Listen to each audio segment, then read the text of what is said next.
ফেসবুকের ইনকাম দিয়ে নাকি স্মৃতি এবং বাপ্পির চলাচল করা লাগে না, ফেসবুকের ইনকাম নাকি তেমন একটা নাই, তাহলে স্মৃতি এবং বাপ্পি ফেসবুকে মিনিটে সেকেন্ডে যতগুলো ভিডিও আপলোড করছে সেগুলো কেন করছে? যদি ডলার ইনকাম না হয় সেক্ষেত্রে তারাই বলেছে, স্মৃতি বলেছে যে ফেসবুকের টাকায় নাকি তাদের সংসার চলে না এবং ফেসবুক থেকে তাদের নাকি কোনো ইনকাম হয় না, ফেসবুকের টাকাতে নাকি বাপ্পি একটা চকলেটও কিনতে পারে না। তো তাহলে ফেসবুকে এত এত ছোট ছোট মিনিট এবং সেকেন্ডের রিলসে বন্যা বয় দিচ্ছে স্মৃতি এবং বাপ্পি। জীবনে প্রথমবার হানিমুনে স্মৃতি গিয়েছে দেশের বাইরে জামাই বাপ্পির সাথে। তো এই যে প্লেনে ওঠার আগ পর্যন্ত স্মৃতি 40টা মতো ভিডিও আপলোড করেছে শুধুমাত্র এয়ারপোর্টের ভেতরে। এখন মালদ্বীপের যে সেখানে বিভিন্ন ভাবে বিভিন্ন পর্যায়ে ছোট ছোট করে রিলস ভিডিও আপলোড করতেই আছে, গ্যালারিতে গেলে বোঝা যায়। কিন্তু তারপরে যখন বলছে ফেসবুকের টাকায় তাদের নাকি সংসার চলে না বা ফেসবুকে টাকা ইনকাম তারা করে না, তাহলে ফেসবুকে শুধুমাত্র কাদেরকে দেখানোর উদ্দেশ্যে তারা তাদের প্রতিটা সুন্দর সুন্দর মুহূর্তগুলো শেয়ার করছে? এটা কি শুধুমাত্র স্মৃতির এক্স এবং বাপ্পির এক্স তাদেরকে দেখানোর জন্যই তারা প্রতিনিয়ত তাদের ভালো ভালো মুহূর্তগুলো ফেসবুকের মাধ্যমে শেয়ার করে চলেছে? ভিউয়ার্স, অবশ্যই আপনারা কমেন্ট করে জানাতে কিন্তু ভুলবেন না। স্মৃতি এবং বাপ্পি তাদের সুন্দর সুন্দর মুহূর্তগুলো যেভাবে মিনিট এবং সেকেন্ডে যত যত ভিডিও আপলোড করেছে অনেকে বিরক্ত হয়ে গিয়েছে। সোশ্যাল মিডিয়ায় অনেকেই তাদের অনেক আজে বাজে কমেন্ট করছে এবং তাদের পোস্টের ভিডিওর নিচে গেলে দেখা যায় স্মৃতি বাপ্পি মনে হয় তাদের কমেন্টগুলো চেক করে না। কমেন্ট চেক করলে বা কি হবে? তাদের একটাই কথা হলো, যেহেতু দেশে বাইরে গিয়েছি প্রমোশনের কাজটাকে হানিমুন বলে তারা চালিয়ে দিচ্ছে।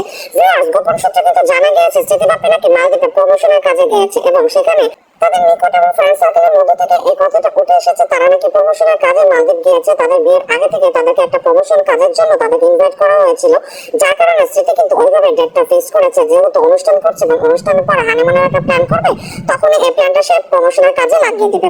তো যাই হোক, স্মৃতি তো অনেক চালাক, যার কারণে তো ভিউয়ার্স আপনারা বুঝতেই পারছেন একটা ডিভোর্সি মেয়ে হয়ে বাপ্পিকে বিয়ে করে ওরা দিয়েছে বিদেশের মাটিতে। এছাড়াও ভিউয়ার্স আপনারা অনেকেই তাকে আজে বাজে কমেন্ট করছেন যে বিয়েতে হিজাব পরে স্মৃতি বিয়ের অনুষ্ঠান পালন করলো আর একদম সাধারণ জীবনযাপন করতেছে। আর এই যে এখন হানিমুনে যে ওয়েস্টার্ন পরে চুল ছেড়ে ঘুরতেছে, ভাগ্যিস তার শ্বশুর বাড়ির ফ্যামিলিকেও ফেসবুক ইউজ করে না।